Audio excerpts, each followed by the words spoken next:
जो बच्चे इस साल बीएससी सेकेंड सेमेस्टर जोलॉजी का एग्ज़ाम पेपर देने वाले हैं उनके लिए ये क्वेश्चन पेपर वेरी इंपॉर्टेंट होने वाला, क्योंकि ऐसे बहुत से क्वेश्चंस होंगे जो इस क्वेश्चन पेपर से आपके एग्ज़ाम पेपर में पूछे जाएंगे। तो कोई भी क्वेश्चन मत छोड़ना, सभी क्वेश्चन को अच्छे से याद करना, समझना, जैसे यही क्वेश्चन इस साल एग्ज़ाम पेपर में फंसेंगे। पेपर का नाम है बायोकेमिस्ट्री एंड फिजियोलॉजी। चलिए देख लेते हैं वो कौन कौन से most important multiple choice question हैं जो इस साल एग्ज़ाम पेपर में फंस सकते हैं। तो सीधे क्वेश्चन फर्स्ट की तरफ बढ़ते हैं। क्वेश्चन फर्स्ट है, क्रेब्स चक्र एक एरोबिक प्रक्रिया है और यूकैरियोट्स में कहाँ होता है? क्रेब्स चक्र एक एरोबिक प्रक्रिया है और यूकैरियोट्स में कहाँ होता है? जिन बच्चों को हिंदी में पढ़ना है वो हिंदी में पढ़ लो और जिन बच्चों को इंग्लिश में पढ़ना है वो इंग्लिश में पढ़ लो। तो सी पे आप टिक लगा दो, mitochondrial matrix is a right option. Very important question है ये। क्वेश्चन इस साल पक्का फंसेगा, मत छोड़ना, ठीक है, पक्का फंसेगा ये। चलिए अगला क्वेश्चन देख लेते हैं। क्वेश्चन नंबर टू है, पामीटेट के एक अणु के ऑक्सीकरण के माध्यम से शुद्ध एटीपी प्राप्त होता है। Net ATP yield from the oxidation of one molecule of palmitate. तो 129 एटीपी यानी कि डी पे आप टिक लगा दो 129 एटीपी। एटीपी की फुल फॉर्म याद है आपको? Adenosine triphosphate. पर आपसे ये नहीं पूछेगा लेकिन ये क्वेश्चन जरूर पूछेगा एटीपी का, आता ही है हर साल एक दो क्वेश्चन। चलिए क्वेश्चन नंबर 3 देख लेते हैं। यूरिया चक्र की शुरुआत किसने की थी? देखो ये जो तुम देख रहे हो ना, हैंस क्रेब्स और कर्ल हंसलिट, इन दोनों ने की थी। तो इसका मतलब है डी पे आप टिक लगा दो, दोनों ए और B, both A and B. चलिए अगला क्वेश्चन देख लेते हैं। भाई इंग्लिश मीडियम वाले बच्चे इंग्लिश में पढ़ते रहना। विटामिन के का वैज्ञानिक नाम क्या है? What is the scientific name of vitamin के? तो वो फाइलोक्विनोन होता है। अच्छा, विटामिन के की कमी से कौन सा रोग होता है? विटामिन के का रासायनिक नाम ये तो मिल गया तुम्हें, यानी कि फाइलोक्विनोन। तो यार ये फॉर्मूला याद है? अरे यार फॉर्मूला आपसे नहीं पूछेगा। अच्छा ये बताओ, ये वेरी इंपॉर्टेंट क्वेश्चन है। आंधी टले तूफान टले पर ये क्वेश्चन ना टले। पूरे 100 क्वेश्चन मैंने आज इस लेक्चर में लिए हैं। बिलीरुबिन किसके द्वारा निर्मित होती है? Very important question. बिलीरुबिन किसके द्वारा निर्मित होती है? ए पे टिक लगा दो, लीवर द्वारा, ठीक है, लीवर द्वारा ये निर्मित होती है। अच्छा, लीवर से कौन सा रस बाहर निकलता है? चलिए, हेनले का लूप पाया जाता था। Loop of Henle is found in. बस ऐसे इंपॉर्टेंट क्वेश्चन लिए। आई होप कि पूरा पेपर आपको इन क्वेश्चन पेपर से मिलने वाला। एमएसयू मां सुकुम्बरी यूनिवर्सिटी सहारनपुर, एमएसयू अजी सेकेंड सेमेस्टर के एग्ज़ाम पेपर अभी किसी भी यूनिवर्सिटी के नहीं हुए हैं। जो भी बच्चे पढ़ रहे हैं ना, अच्छे से पढ़ना, याद करना। बहुत से क्वेश्चन आज इन 100 क्वेश्चन में से फंसने वाले हैं, ठीक है। मैं आपके साथ हूँ, टेंशन मत लो। और मेरे पास ना पेपर भेज देना, अगर प्रीवियस ईयर क्वेश्चन पेपर आपके पास पड़े हैं, ठीक है, वो भेज देना किसी भी यूनिवर्सिटी को। इस नंबर पे भेज देना, नंबर नोट कर लो, बोल नहीं सकता मैं, ठीक है। चलिए ये ओके कर लो ना, 8077754870। चलिए अगला क्वेश्चन देख लेते हैं। तो हेलने का लूप पाया जाता है, ये मैंने बता दिया आपको। 6 का आप 1 मिनट रखते हैं। तो ए पे टिक लगा दो, मेंड्यूला में है ना। चलिए अगला क्वेश्चन देख लेते हैं। क्वेश्चन नंबर है 7। रक्त के पीएच की सीमा क्या है? कोई बोलता है 7.25 से 7.35, लेकिन मैं बोलूँगा सी पे टिक लगाओ, 7.35 से 7.45, यही क्या है? राइट ऑप्शन है।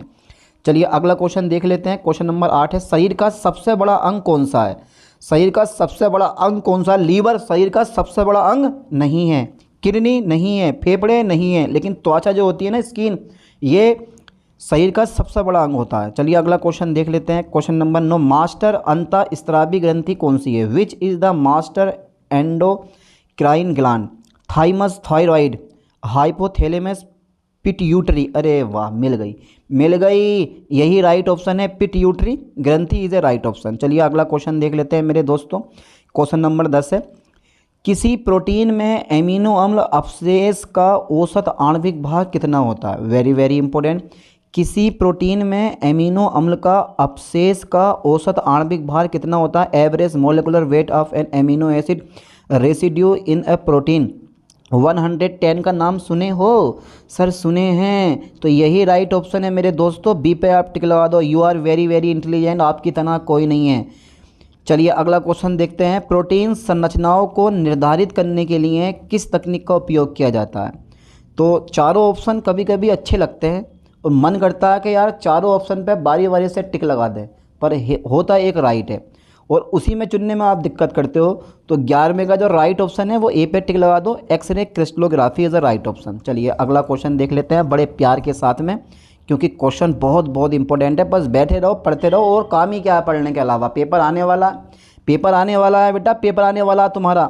निम्नलिखित में से कौन एपीमर्स का उदाहरण है, यानी कि एपीमर का समझते हो ना, एपीमर का उदाहरण है। तो ग्लूकोज और राइबोस एपीमर हो सकते हैं क्या ये दोनों के दोनों एपीमर हो सकते हैं? नहीं हो सकते। क्या ग्लूकोज और गैलेक्टोज ये दोनों एपीमर हो सकते हैं? हाँ, यही राइट ऑप्शन है, बी पे टिक लगा दो, ग्लूकोज और गैलेक्टोज। ठीक है, ये दोनों एपीमर होते हैं। चलिए अगला क्वेश्चन देख लेते हैं 13वां। सबसे सरल कार्बोहाइड्रेट कौन सा है?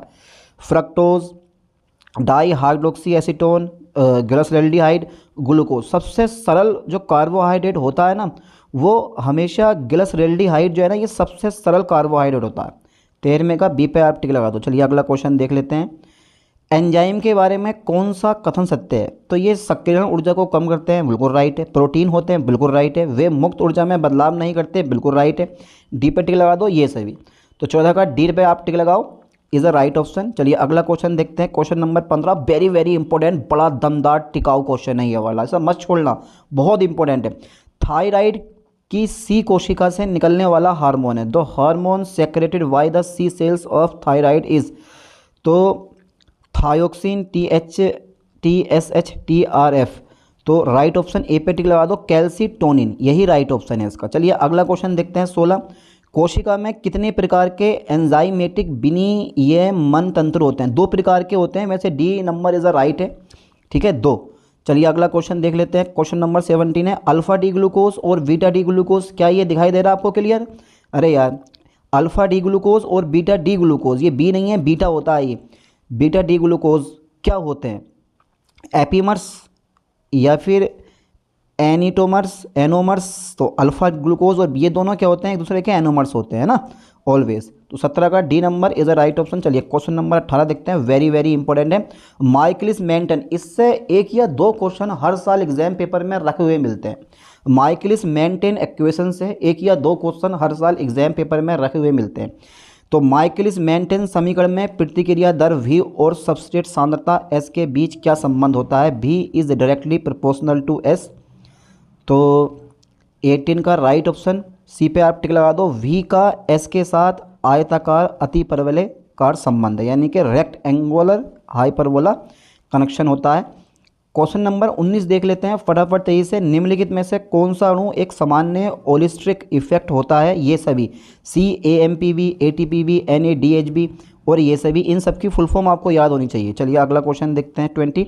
ग्लूकोज 6 फास्फेट से फ्रक्टोज 6 फास्फेट के लिए जिम्मेदार एंजाइम कौन सा है? Enzyme for glucose 6 phosphate to fructose 6 phosphate में कन्वर्ट करने के लिए जो एंजाइम होता है उसका नाम आपको बताना है। सी पे टिक लगाओ, फोस्फोग्लूकोआइसोमेरेस इज द राइट ऑप्शन। अरे यार, तुमसे बढ़ के कोई चीज़ है?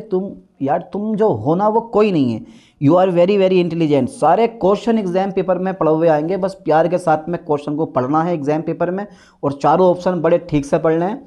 और जब माइंड में लग रहा है ना टिक यही राइट ऑप्शन है, लगा दिया। ठीक है, क्योंकि पेपर आता भी इजी है और आता भी डिफिकल्ट है।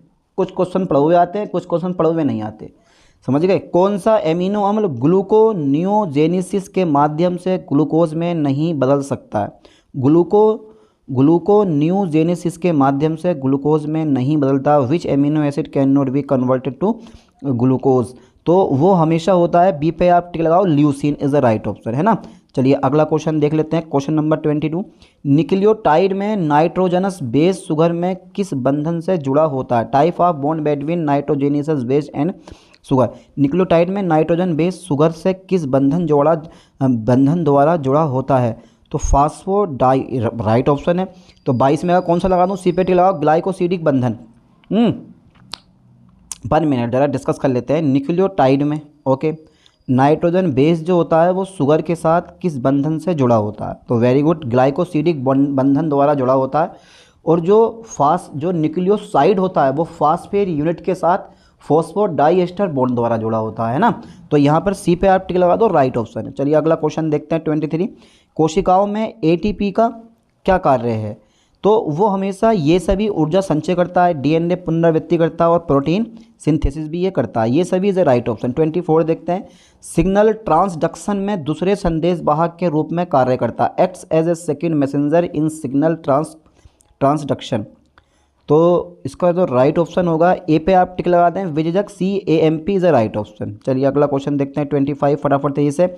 बात स्फीति की विशेषता क्या है? करेक्टरिस्टिक्स ऑफ एम्फीसीमा, सांस लेने में कठिनाई, घावों में थक्का जमना, दृष्टि की हानि या डायरिया। 25 का ए पे आप टिक लगा दो। Difficulty in breathing is a right option. चलिए अगला क्वेश्चन देखते हैं 26। किन दो शब्दों का अर्थ एक ही है? पेसमेकर और ऐसे नोड, इन दोनों शब्दों का अर्थ एक ही होता है। चलिए 27, रक्त का थक्का जमाने में महत्वपूर्ण कौन सी है? तो वो है thrombocyte. Very good, thrombocyte. Tube का भी नाम सुना होगा, जहाँ जहाँ जब कभी गांठ हो जाती है ना व्यक्ति के, तो उस गांठ को ख़त्म करने के लिए एक थ्रोम्बोफोबिक ट्यूब आता है, वो लगाया जाता है। उसका मतलब यही होता है यार, यानी कि जमे हुई कोशिकाओं को पिघलाना, है ना। तो 27 का राइट ऑप्शन है, डी पे आप लगा दो, थ्रोम्बोसाइट।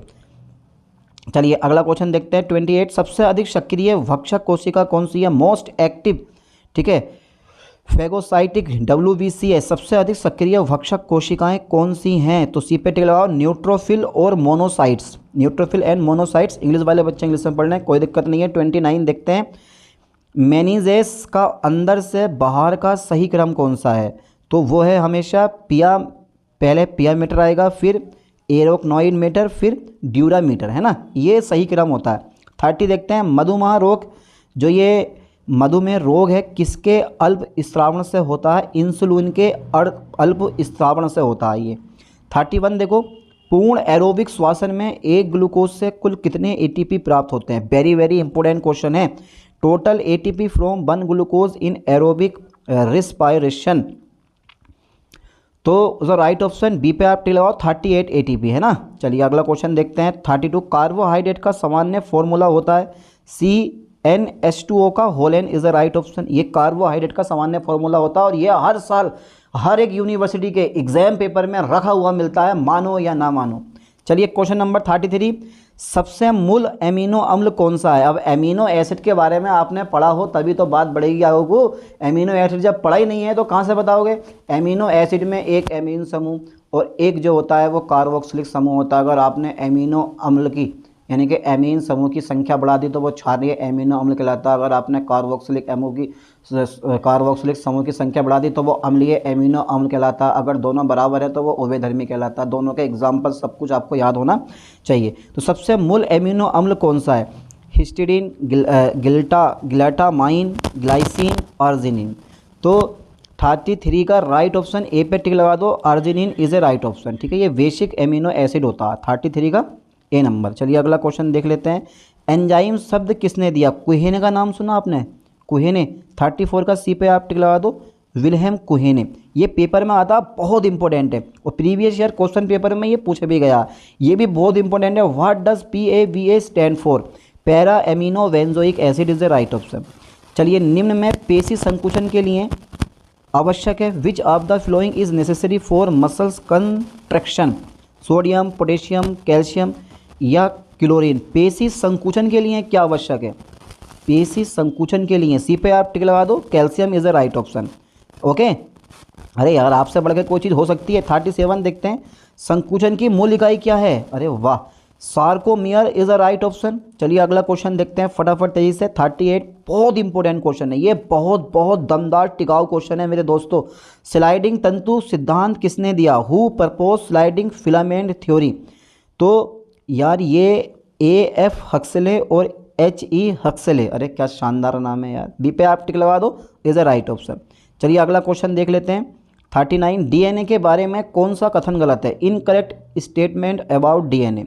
तो DNA के बारे में एक कथन तो है जो गलत है, एक कथन तो है जो गलत है, बस वही आपको पहचानना है। AT के बीच 3 हाइड्रोजन बॉन्ड होते हैं बेटा, 2 होते हैं। C और G के बीच 3 हाइड्रोजन बॉन्ड होते हैं और A और T के बीच में 2 हाइड्रोजन बॉन्ड होते हैं, जिनको आप बोलते हो ना डबल बॉन्ड। ये डबल बॉन्ड नहीं होते, या हाइड्रोजन बॉन्ड होते हैं, जिनको आप बोलते हो ट्रिपल बॉन्ड। ये ट्रिपल बॉन्ड नहीं होते, 3 हाइड्रोजन बॉन्ड होते हैं C और G के बीच में। समझ गए इस चीज़ को? अरे यार तुमसे बढ़ के कोई चीज़ हो सकती है। बी पे टिक लगा दो, 39। 40 देखते हैं, कौन सा एंजाइम एटीपी से फॉस्फेट समूह स्थानांतरित करता है? An enzyme that transfer phosphate from ATP.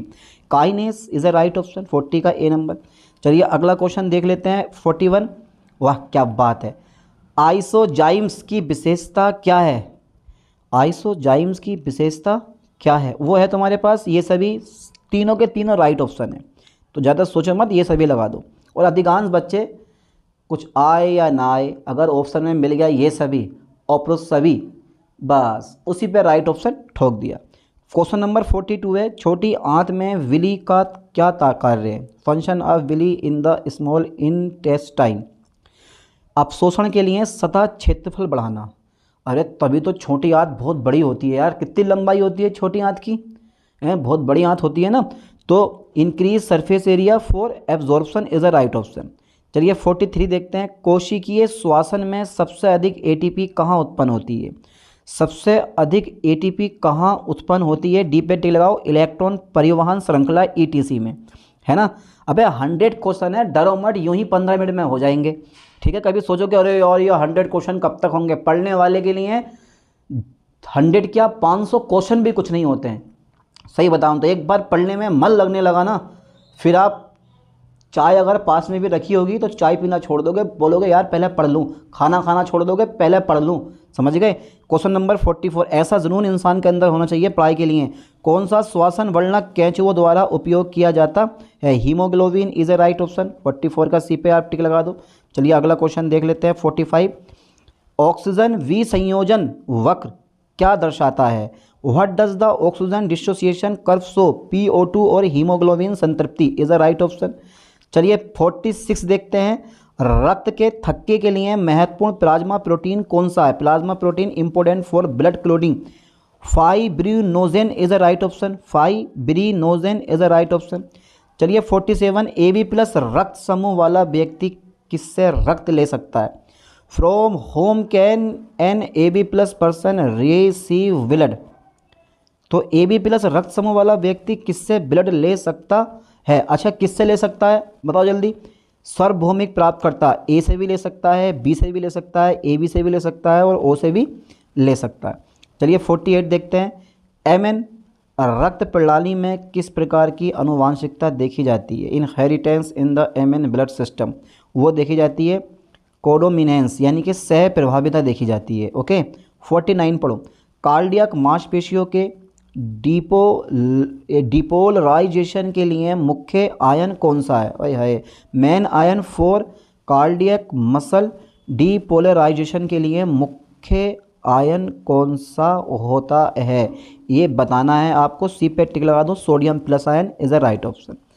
चलिए अगला क्वेश्चन देखते हैं 50, यदि किसी के पास एंटी-V और एंटी-RH एंटीबॉडी है तो रक्त समूह क्या होगा? If a person has anti-V and anti-RH antibodies blood group is, तो ब्लड ग्रुप क्या होगा? ये क्वेश्चन बड़ा पेचीदा है, बी पे टिक लगा दो, ठीक है, O- negative.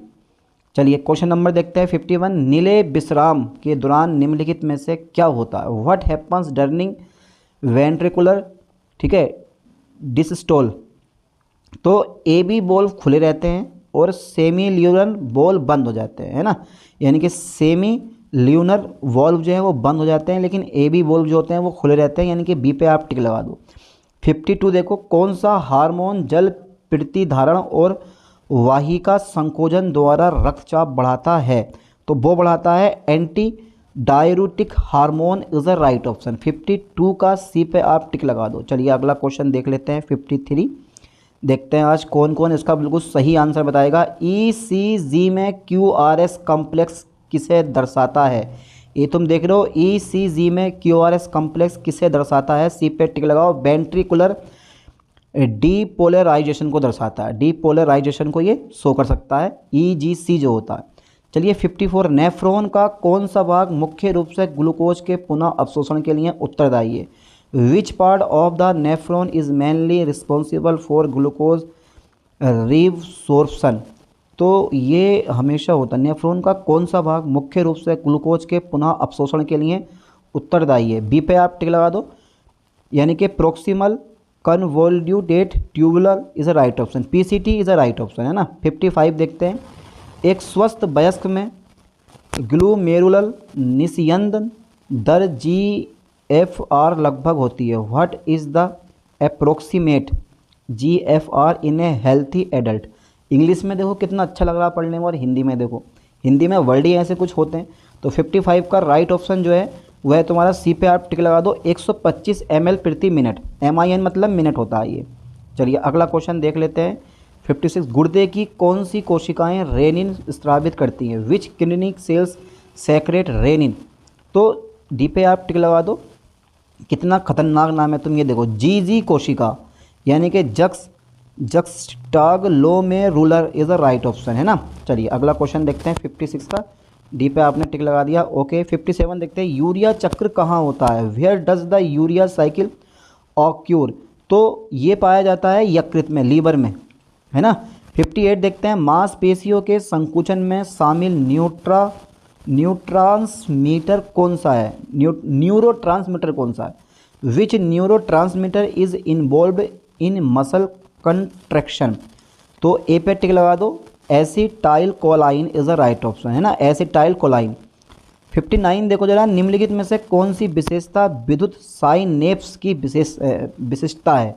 Which is a characteristics of electrical synapse. यानी कि डी पे टिक लगाओ आप, वाई डायरेक्शनल सिग्नल ट्रांसमिशन यानी कि द्विदिशक संकेत पारगमन इज अ राइट ऑप्शन। चलिए 60 देखो जरा, पहले क्वेश्चन पढ़ो प्यार के साथ में, फिर उसके बाद आगे पढ़ते हैं। मांसपेशी संकुचन के दौरान सार्कोमेर का कौन सा भाग संकुचित होता है। Which part of the sarcomere shortens during muscle contraction. H zone, I band, G line, Z line या फिर A बैंड।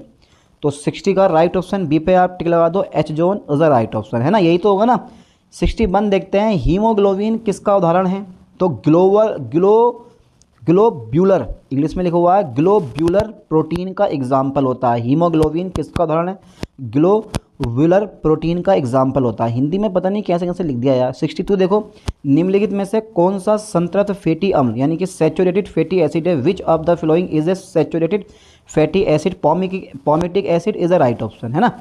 चलिए 63 देखते हैं, कोरी चक्र कहाँ होता है। Very very important question, very very important question यार, इस क्वेश्चन को मत छोड़ना। ये कोरी साइकिल जो है ना, ये हर साल एग्जाम पेपर में आता। अब कहाँ पर होता है ये आपको बताना, कहाँ पर होता है। बी पे आप टिक लगाओ, ये हमेशा इन लीवर एंड मसल में होता है, ठीक है।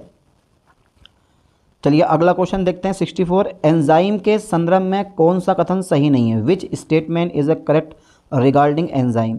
तो यार इसमें 64 का राइट ऑप्शन बी पे टिक लगा दो। हेलो एंजाइम जो होता है ना, वो एप एंजाइम प्लस कोफैक्टर, ये कथन कैसा सही है। एंजाइम के संदर्भ में कौन सा कथन सही है, तो बी पे आप टिक लगा दो, यही राइट ऑप्शन है। 65 देखो, वेरी वेरी इंपॉर्टेंट क्वेश्चन है। पेशी श्रांति फैटिक किसमें नहीं होती। In which of the following does muscle fatigue not occur. तो ये किसमें नहीं होती है, किसमें नहीं होती है, तो ये नहीं होती है। बी पे आप टिक लगाओ, हृदय पेशी में, cardiac muscle is a right option. 66 देखते हैं, कौन सी प्रक्रिया फैटी अम्ल के एसिटाइल को ए यूनिट में तोड़ देती है। यानी कि फैटी अम्ल को एसिटाइल को ए यूनिट में तोड़ देती है। कोएंजाइम लिख देते ना पूरा पूरा, COA मतलब कोएंजाइम, एसिटाइल कोएंजाइम यूनिट में तोड़ देती है। डी पे टिक लगा दो, beta oxidation is the right option. 66 का डी नंबर, ठीक है।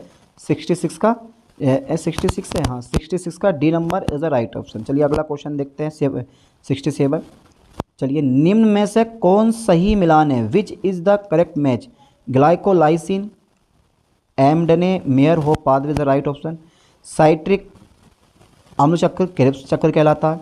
Hexose monophosphate shunt pentose phosphate pathway कहलाता है। मतलब D number is the right option. तो 67 का डी पे आप टिक लगा दो, यही राइट ऑप्शन है ना। चलिए 68 देखते हैं, कौन न्यूक्लियोटाइड का घटक नहीं है। शर्करा न्यूक्लियोटाइड घटक, फास्फेट ग्रुप भी है। ग्लिसरॉल जो है ये न्यूक्लियोटाइड का घटक नहीं होता।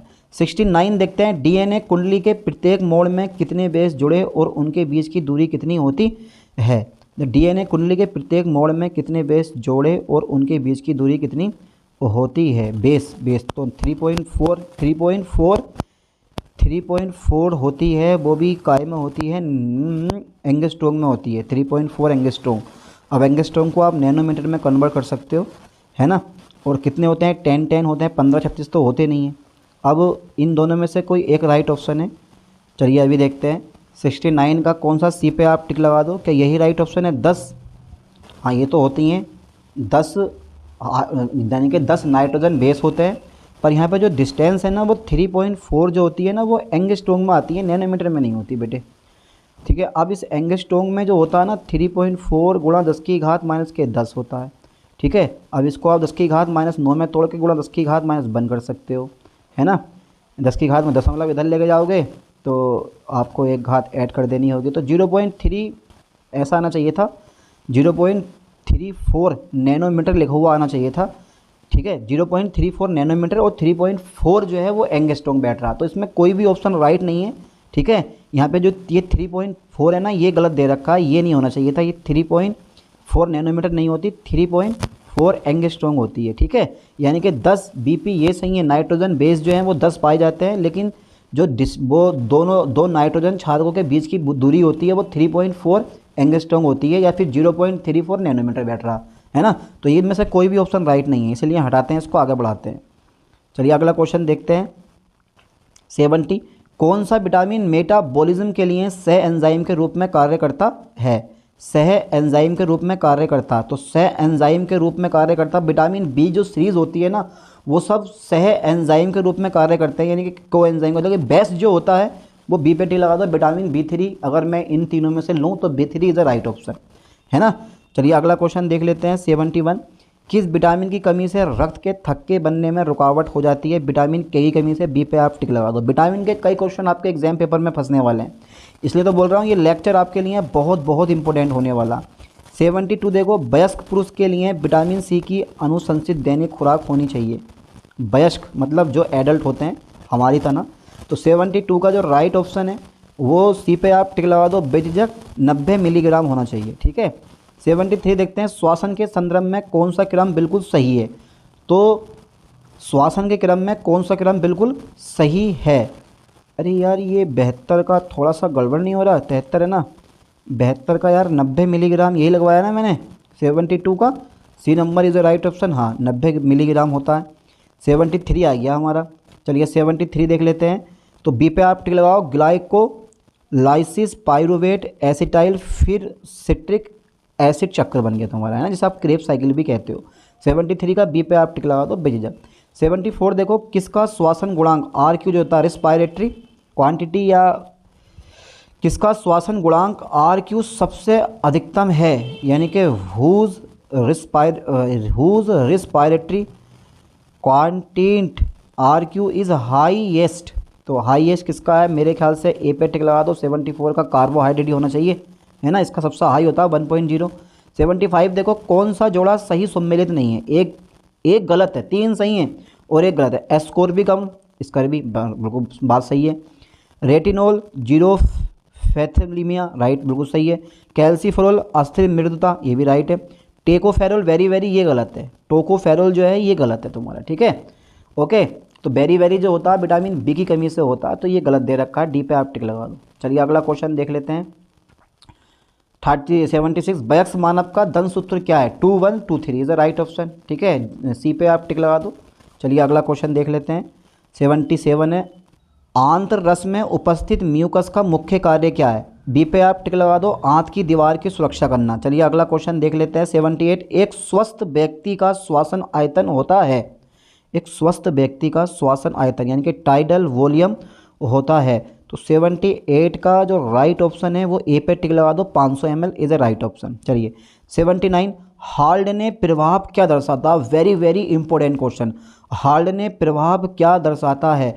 तो वो हमेशा जब हीमोग्लोबिन से ऑक्सीजन निकलती है तो कार्बन डाइऑक्साइड का परिवहन बढ़ जाता, ये चीज़ हाल्डने इफेक्ट दर्शाता है, ओके। चलिए कोरी साइकिल कहाँ होता है? ये तो मैंने पीछे ही बता दिया था, यकृत व पेशी में। बी पे आप टिक लगा दो, बेझिझक। 81 देखते हैं, हृदय भित्ति की 3 परतें कौन सी हैं? 3 हृदय भित्ति, the 3 layer of hard wall. तो हृदय भित्ति की 3 परतें कौन सी हैं? वो होती हैं तुम्हारे पास ईपीकार्डियम, मायोकार्डियम और endocardium is the right option. चलिए 82 देखते हैं, किडनी की मूल संरचनात्मक और कार्यात्मक इकाई कौन सी है? किडनी यानी कि structural and functional unit of kidney, nephron is a right option. B पे आप टिक लगा दो बेझिझक। चलिए क्वेश्चन नंबर 83 देखते हैं। मूत्र निर्माण का सही अनुक्रम एक्स चेंज टू पुनः अवशोषण चेंज टू बाई, यानी कि sequence of urine formation exchange to reabsorption change to by. तो सी पे आप टिक लगाओ, अति सूक्ष्म निस्यंदन नली का स्त्राव, है ना, इज द राइट ऑप्शन। 84 पढ़ो जरा क्वेश्चन प्यार के साथ में। गावा जैसे निरोधात्मक न्यूरोट्रांसमीटर कैसे कार्य करते हैं? How do inhibitory neurotransmitters like गावा वर्क?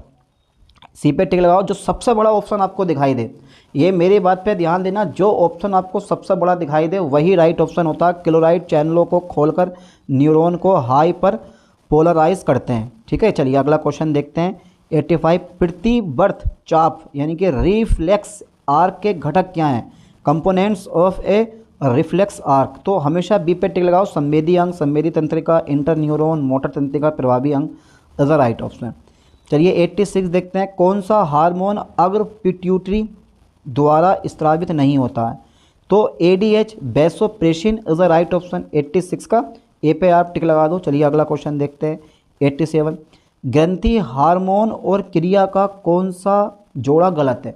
ऐसे क्वेश्चन भी एग्जाम पेपर में बहुत पूछ लेता है यार, ऐसे क्वेश्चन भी एग्जाम पेपर में बहुत पूछ लेता है। तो 87 का जो राइट ऑप्शन है वो सी पे टिक लगाओ। मेलाटोनिन चयापचय दर नियंत्रित करना।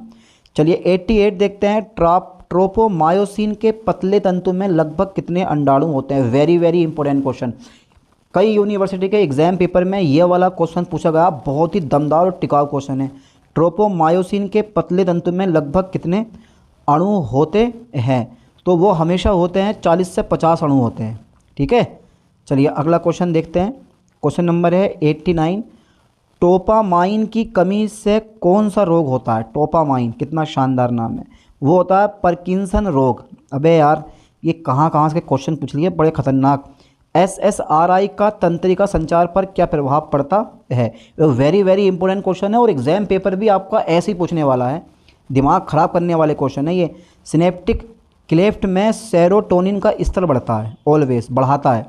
चलिए 91 देखते हैं। विध्रुवीकरण के बाद पुनः ध्रुवीकरण के लिए जिम्मेदार आयन कौन सा है? वह है K+ आयनों का बहिर्गमन, यानी कि इफ्लुक्स ऑफ K+ आयन। 91 का ए पे आप टिक लगा दो, इज द राइट ऑप्शन। चलिए अगला क्वेश्चन देखते हैं 92। मानव मूत्र का pH होता, the pH of human urine is. तो जो यूरिन होता है वो थोड़ा अम्लीय होता है, तो इसलिए इसका राइट ऑप्शन 6.0 है। तो मानव यूरिन का जो pH होता है ना वो 6.0 होता है। कंपटीशन में बहुत बार ये क्वेश्चन पूछा गया। 39 देखते हैं और 93 देखते हैं। स्वस्थ वयस्क के लिए डायस्टोलिक रक्तचाप की सामान्य सीमा क्या है? Normal diastolic blood pressure range 60 से 80 mm ऑफ Hg। चलिए अगला क्वेश्चन देख लेते हैं 94। हाइपरटेंशन का परिणाम क्या हो सकता है? ये सभी, स्ट्रोक भी हो सकता है, गुर्दे की क्षति, दिल का दौरा, डी पे टिक लगा दो, ये सभी all of this is the right option. चलिए 95। हृदय चक्र कार्डियक साइकिल की अवधि कितनी है? तो ड्यूरेशन ऑफ कार्डियक साइकिल। तो 95 का राइट ऑप्शन पे आप बी पे टिक लगा दो, 0.80 सेकेंड। चलिए 96 देखते हैं। अधिकांश CO2 फेफड़ों तक किस रूप में पहुंचाई जाती है? वाई कार्बोनेट के रूप में पहुंचाई जाती है। ठीक है, यानी कि वाई कार्बोनेट अप्रोक्सीमेटली 70%।